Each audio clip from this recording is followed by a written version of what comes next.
Hello everyone, this is Ravikant और आप देख रहे हैं आज काइनेमेटिक्स का लेक्चर नंबर 7। तो लास्ट क्लास में हमने क्या क्या देख लिया था। अगर आपको याद हो तो हमने वेलोसिटी कवर कर लिया था, इंस्टेंटेनियस वेलोसिटी के बारे में पढ़ा था, एवरेज वेलोसिटी पढ़ा था और मोस्ट इंपॉर्टेंट क्वेश्चन हमने लास्ट में किया था कि अगर हमारे पास Vx या Ax रिलेशन हो तो उसे हमने xt और Vt रिलेशन कैसे निकालते हैं उस पर हमने काफी चर्चा किया था और बहुत इंपॉर्टेंट भी था, मैंने आपको ये चीज बताया था। ठीक है, आज के लेक्चर में हम लोग क्या पढ़ने वाले हैं कि अगर हमारे पास कांस्टेंट एक्सेलरेशन का फॉर्मेट है तो हम जो काइनेमेटिक्स के 3 इक्वेशन है, इक्वेशन ऑफ मोशन, उनको हम लोग डिराइव करने वाले हैं और आने वाले लेक्चर्स में हम लोग उस पर क्या करेंगे, बहुत सारे न्यूमेरिकल भी करेंगे। ठीक है, तो चलिए स्टार्ट करते हैं। तो आज का टॉपिक है कांस्टेंट एक्सेलरेशन फॉर्मेट। ठीक है, तो आपको अगर याद हो तो एक्सेलरेशन क्या होता है, इंस्टेंटेनियस एक्सेलरेशन क्या होता है, a इज इक्वल टू होता है dv upon dt, rate of change of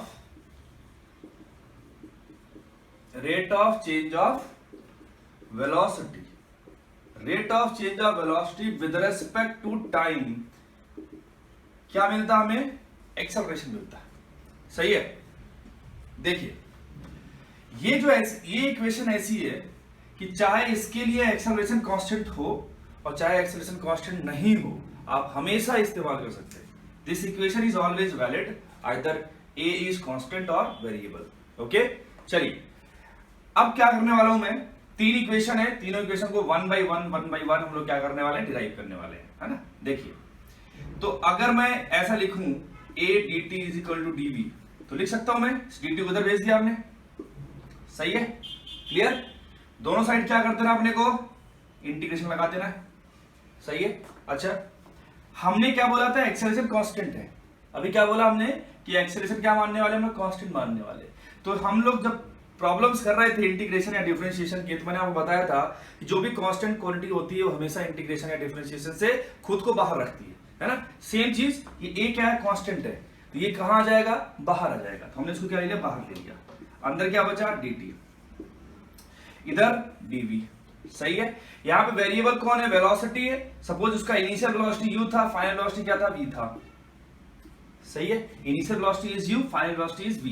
final velocity कब है, किसी टाइम t पर, और t बराबर 0 पर वेलोसिटी क्या था, u था। तो ये हमने लिमिट क्या कर दी, डिसाइड कर दी। क्लियर है। अच्छा, यहां पे देखिए a तो बाहर रहेगा, यहां लिमिट पुट करोगे तो dt का इंटीग्रेशन आएगा t, अपर लिमिट t है तो t माइनस 0 यहां पे आ जाएगा, इज इक्वल टू dv का इंटीग्रेशन आएगा v, अपर लिमिट पुट करोगे तो आएगा v, लोअर लिमिट पुट करोगे तो आएगा u। सही है। तो यहां तो बचेगा हमारे पास a इंटू टी, और यहां पे क्या चल रहा है हमारे पास, v माइनस u। तो ये हमें क्या मिला, ये फर्स्ट इक्वेशन ऑफ मोशन मिल गया हमें। या फिर उनको ऐसे भी लिख सकते हैं, v equal to u plus a t, जैसे आपको सही लगे आप ऐसे याद कर सकते हो। क्लियर है क्या। v क्या है, v क्या है, फाइनल वेलोसिटी या velocity at any time t, at time t। सही है, वेलोसिटी। u क्या है ना, वेलोसिटी एट t बराबर 0, इसको हम लोग इनिशियल वेलोसिटी बोलते हैं। a क्या है, एक्सेलरेशन है, जो कि हम लोग इस फॉर्मूले में क्या मान रहे हैं, कांस्टेंट मान रहे हैं, है ना। तो याद रखना, ये जो फॉर्मेट था a is equal to dv upon dt, ये हमेशा वैलिड है, ऑलवेज वैलिड। लेकिन ये कब वैलिड है, जब एक्सेलरेशन कांस्टेंट हो। तो ये बात अपने को याद रखनी है। ठीक है, नोट करिए। तो अब हम लोग डिराइव करने वाले हैं इक्वेशन ऑफ मोशन का सेकंड इक्वेशन। देखिए क्या होता है, हमने पढ़ा था v क्या होता है, velocity at any time t या इंस्टेंटेनियस वेलोसिटी, ये होता है dx अपॉन dt, है ना। कई बार आपको s x की जगह s भी लिखा मिल जाएगा, तो कंफ्यूज होने की जरूरत नहीं है। ठीक है, ओके। चलिए, हमने अभी डिराइव किया कि v क्या था, वेलोसिटी एट एनी टाइम। इसके लिए हमने एक फॉर्मेट तैयार किया, v बराबर होता है u प्लस ए टी। अभी थोड़ी देर पहले हमने किया। सही है। यहां पे क्या चल रहा है, ds अपॉन dt। ठीक है, इस dt को इधर पहुंचा दो तो ds क्या आ जाएगा, इंटीग्रेशन ऑफ ds, है ना। इधर पहुंचाएंगे तो क्या आएगा, u प्लस ए टी और dt, और यहां भी क्या लगा देना पड़ेगा, इंटीग्रल साइन लगा देना पड़ेगा, कि हमने यहां पे तो लगा दिया था, तो यहां भी लगाना पड़ेगा। चलिए यहां पे देखिए ध्यान से, वेरिएबल कौन है, t है, तो टाइम 0 से लेकर t तक मैं ले जा रहा हूं, है ना। इनिशियल मान लो हमने जब ऑब्जर्वेशन स्टार्ट किया तो वहां पर t बराबर 0 असाइन किया और किसी टाइम t पर हम वैल्यूज को फाइंड कर रहे हैं। यहाँ पे t बराबर 0 पर उसका पोजीशन सपोज हमने x इनिशियल बोल दिया है ना, और यहाँ पे क्या बोल दिया, x फाइनल बोल दिया। सही है, तो यहाँ पे क्या मिलेगा हमें, x final minus x initial. सही है, अच्छा यहाँ पे क्या मिलेगा, देखो u तो कांस्टेंट था, इनिशियल वेलोसिटी कांस्टेंट ही होती है, तो u और इसका इंटीग्रेशन करते हैं हम लोग, और सेकेंड वाला टर्म क्या आएगा, सेकेंड टर्म आएगा a t dt।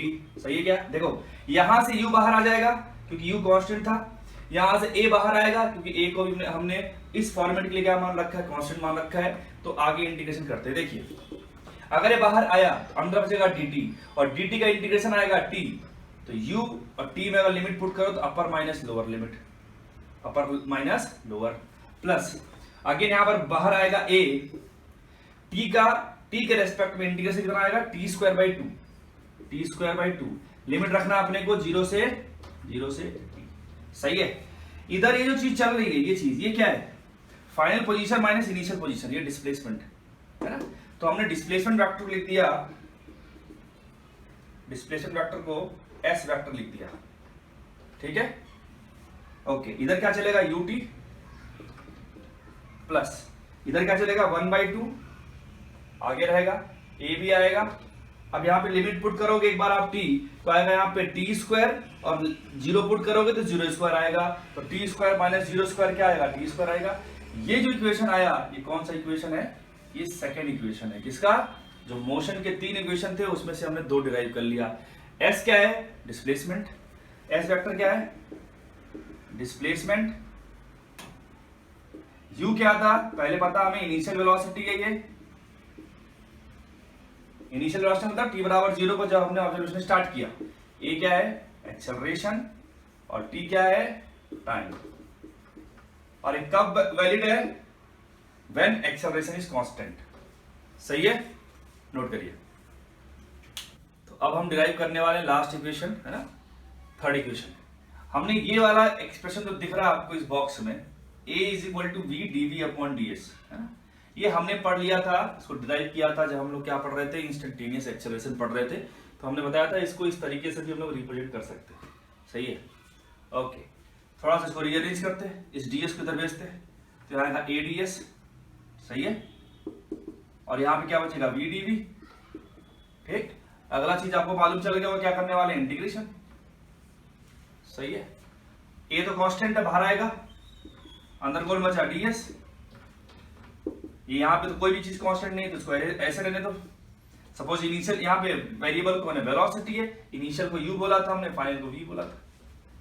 सही है, अच्छा यहाँ पे देखिए ध्यान से क्या आएगा, यहाँ पे किसको आप इंटीग्रेट कर रहे हैं, एक पोजीशन में छोटे से चेंज को आप क्या कर रहे हो, इंटीग्रेट कर रहे हो। तो यहाँ पे लिमिट किसका आएगा, x इनिशियल से x फाइनल आएगा। सही है ना, तो देखो इसको कैसे लिखोगे आप, a x final minus x initial, ठीक है, जो कि हमें क्या देगा, डिस्प्लेसमेंट देगा, क्या देगा, डिस्प्लेसमेंट। ठीक है, इधर आइए, v dv का मतलब v का इंटीग्रेशन v के रेस्पेक्ट में कितना आएगा, v स्क्वायर बाई 2 आएगा, तो 1/2 लिख दिया हमने, और v स्क्वायर, लिमिट पुट करना अपने को u से v तक में। सही है, अच्छा तो यहां पे क्या आएगा, देखिए a, और यहां पे क्या आएगा, ये डिस्प्लेसमेंट वेक्टर लिख दिया हमने, इज इक्वल टू 1/2, है ना। यहां पे अपर लिमिट कितना आएगा, v स्क्वायर। सही है, देखिए यहां पर मैंने क्या लिखा है, v वेक्टर के मॉड का स्क्वायर लिखा है, ये u वेक्टर के मॉड का स्क्वायर लिखा है। कई जगह आपको डायरेक्ट v स्क्वायर और u स्क्वायर लिख दिया जाएगा, तो दोनों में कोई खास फर्क है नहीं, बस एक लिखने का तरीका है कि ये ज्यादा सही माना जाता है अगर आप वेक्टर फॉर्मेट में लिखते हो, क्योंकि हम लोग जो बातें कर रहे हैं, हम हर जगह या तो वेलोसिटी की बात कर रहे हैं, एक्सेलरेशन या तो डिस्प्लेसमेंट की बातें कर रहे हैं, जो ये सारी चीजें क्या तीनों एक अपने आप में वेक्टर है, तो हम अगर वेक्टर फॉर्मेट में लिखे तो ज्यादा बेहतर होगा। ठीक है, चलिए तो इस 2 के इधर भेजते हैं हम लोग, यहाँ आएगा 2as, और ज्यादा अच्छा रहेगा अगर यहाँ पर डॉट प्रोडक्ट लगा दूं, तो यह हो जाएगा 2a.s इज इक्वल टू, यहाँ क्या मिलेगा, v वेक्टर के मॉड का स्क्वायर माइनस u वेक्टर के मॉड का स्क्वायर, है ना। तो यहां से फाइनली क्या निकल के आएगा, v वेक्टर के मॉड का square is equal to u vector mod square plus 2a dot s। सही है। ये थर्ड इक्वेशन हो गया किसका, जो हमने मोशन में 3 इक्वेशन में बात करी थी। फर्स्ट हमने देख लिया, सेकंड देख लिया, और ये लास्ट कौन सा था, थर्ड था। ठीक है, तो जल्दी से मैं तीनों इक्वेशन लिखता हूं। पहला इक्वेशन क्या था, v बराबर u प्लस ए टी। सही है। सेकेंड इक्वेशन क्या था, s is equal to u t plus half of a t square. Third वाला क्या निकल के आया, v square u square 2a dot s, है ना। ये तभी वैलिड है, ये सारे के सारे तभी वैलिड है, वैलिड व्हेन एक्सेलरेशन क्या है भाई, कांस्टेंट है। अगर एक्सेलरेशन कांस्टेंट रहा तो ही आप ये तीनों क्या कर सकते हो, इक्वेशन अप्लाई कर सकते हो। ठीक है क्या। तो अभी हम लोग पढ़ने वाले हैं डिस्प्लेसमेंट इन nth सेकंड, है ना। तो ये nth सेकंड का मतलब क्या है, तो समझते हैं इसको, है ना, बढ़िया से। जैसे अगर मैं बोलूं फर्स्ट सेकंड, तो ये एक इंटरवल है। कौन सा इंटरवल है, 0 से 1। 0 से 1 वाला जो इंटरवल आएगा, 0 सेकंड से 1 सेकंड के बीच का जो इंटरवल आएगा, उसमें लोग क्या बोलेंगे, फर्स्ट सेकंड। ऐसे में बोलो अगर सेकंड, इसका क्या मतलब है कि फर्स्ट सेकंड से 2 सेकंड के बीच का जो इंटरवल आएगा, उसमें लोग क्या बोलेंगे, सेकंड। सही है। थर्ड का क्या मतलब ऐसे निकल के आएगा कि 2 से 3। सही है, क्लियर। ऐसे अगर मैं बोलूं nth सेकंड, तो इसका क्या मतलब है कि n-1 से n सेकंड के बीच का जो इंटरवल होगा, उसे हम लोग क्या बोलेंगे, nth सेकंड बोलेंगे। क्या बोलेंगे, nth सेकंड बोलेंगे। तो ये अपने को समझ में आया कि nth सेकंड का मतलब क्या है। मान लीजिए अगर मैं बोलूं 10 सेकंड, क्या बोलूं मैं, 10 सेकंड। तो 10 सेकंड का क्या मतलब है, हम किस इंटरवल की बात कर रहे हैं, 9 to 10 बात कर रहे हैं, n-1 से n। सही है ना। तो 9 से 10, क्लियर है यहां तक, ठीक है। तो हमने ये देख लिया कि nth सेकंड का मतलब क्या था। तो nth सेकंड का मतलब क्या है, n-1 सेकंड से n सेकंड वाला जो इंटरवल होगा, उसे हम लोग क्या बोलेंगे, nth सेकंड बोलेंगे। ठीक है। तो आपसे क्वेश्चन पूछा है कि nth सेकंड में कितना डिस्प्लेसमेंट होगा। ठीक है। तो हम क्या करते हैं कि कोई ऑब्जेक्ट मानते हैं जो सपोज इस लाइन पे चल रहा है। ठीक है। इसका इनिशियल वेलोसिटी हमने दे दिया u है, ठीक। और हमने उस इंटरवल की बात की जिसका नाम है nth सेकंड, है ना। तो ये जो पॉइंट आएगा, अगर ये मान लो t बराबर 0 था, तो ये t बराबर कौन सा पॉइंट होगा, n-1 सेकंड वाला होगा। और ये कौन सा हो जाएगा, t बराबर n वाला होगा। तभी तो ये इंटरवल कौन सा हो जाएगा, nth सेकंड वाला हो जाएगा। इसके आगे भी जा सकता है पार्टिकल, हमें इसी पर फोकस्ड रहना है। क्लियर है क्या। तो आप जरा सोचिए कि अगर मैं इस डिस्टेंस को निकाल लूं, ये distance Sn-1, displacement in n-1 second, और एक है डिस्प्लेसमेंट इन n सेकेंड। देखो ध्यान से, अगर हमें इस इंटरवल की वैल्यू निकालनी है, तो इस बड़े वाले इंटरवल से छोटा वाला इंटरवल हटा दूं, माइनस कर दूं, तो मुझे ये वाला चीज मिल जाएगी। सही है ना। मतलब कि n सेकेंड में, है ना, n सेकेंड में जो डिस्प्लेसमेंट आया, उसमें से n-1 सेकेंड में आने वाले डिस्प्लेसमेंट हमने क्या कर दिया, माइनस कर दिया। तो हमारा आंसर आ जाएगा कि nth सेकेंड में डिस्प्लेसमेंट कितना आएगा। सही है। इसको और अच्छे समझते हैं। सपोज हमें 4 सेकेंड की बात करनी थी, 4 सेकेंड की बात करनी थी, ठीक। पार्टिकल यहां चलता है, सपोज ये t बराबर 3 था और ये t बराबर 4 था यहां पे। तो पार्टिकल 4 सेकेंड में कितना चला, हमने उसको बोल दिया s4। पार्टिकल 3 सेकेंड में कितना चला डिस्प्लेसमेंट, s3 बोल दिया। तो अगर मैं s4 में से अगर s3 माइनस कर दूं, तो मुझे ये मिला कि नहीं मिला। सही है ना, पक्का। तो हम लोग यहां पर यही फंडा लगाने वाले हैं, बशर्ते यहां पर क्या हमने डायरेक्ट वैल्यूज ले ली थी, तो ज्यादा समझ में आया था। यहां पे हम लोग उसको n के टर्म्स में रख रहे हैं। ठीक है। चलिए हम आगे सॉल्व करते हैं। देखिए, तो अगर मैं Sn निकालूं, Sn क्या है, डिस्प्लेसमेंट इन n सेकेंड, है ना। तो टाइम क्या रखना पड़ेगा हमें, n के बराबर रखना पड़ेगा। t का वैल्यू क्या रखना पड़ेगा हमें, इस वाले फॉर्मेट में n रखना पड़ेगा। तो चलो फॉर्मूला लगाते हैं। कौन सा फॉर्मूला लगाएं, सेकेंड, है ना। सेकेंड कौन सा था, s is equal to ut plus half a t square. u कितना है, तो u ही रहने दिया हमने। t कितना है, n है, प्लस हाफ ए, टी कितना है n है तो n स्क्वायर। सही है। चलिए अब मैं बात करता हूं डिस्प्लेसमेंट इन n-1 सेकेंड, मतलब ये वाली वैल्यू, ठीक। तो इसमें n कितना आ जाएगा n-1 रखते हैं यहां पे। तो सेकेंड इक्वेशन लगाते हैं u, तो ut आता है तो u के बाद t कितना आएगा n-1 प्लस हाफ ए n-1 होल स्क्वायर। सही है। ये हो गया displacement in n second, displacement in n-1 second. हमें क्या करना है Sn-1 निकालना है। सही है। इस वाले में से ये वाली चीज माइनस करनी है, ठीक है। चलिए माइनस करते हैं। देखिए un माइनस, इसको लिखते un minus minus plus u, ये पहला टर्म हो गया पूरा हिसाब किताब इनका, प्लस हाफ ए कॉमन लेते, ऊपर वाले का n स्क्वायर आएगा, नीचे वाले का आएगा n-1 का होल स्क्वायर। ठीक है, क्लियर।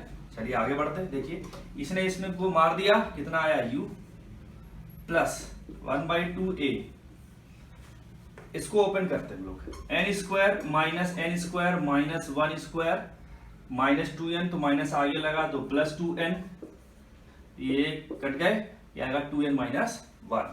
तो हमारे पास जो फॉर्मूला निकल के आएगा फाइनली वो कितना निकल के आया, s इजी जो ये आया हमारे पास, ये वैल्यू कितना निकल के आएगा u plus a/2 2n minus 1, 2n minus 1। तो ये हमारे पास फाइनल आंसर आ गया कि nth सेकेंड में पार्टिकल कितना डिस्प्लेसमेंट कवर करेगा। nth सेकेंड में पार्टिकल कितना डिस्प्लेसमेंट ट्रेवल करेगा, कितना कवर करेगा, उसका फॉर्मूला निकलेगा या u plus a/2 2n minus 1। सही है क्या, नोट करिए।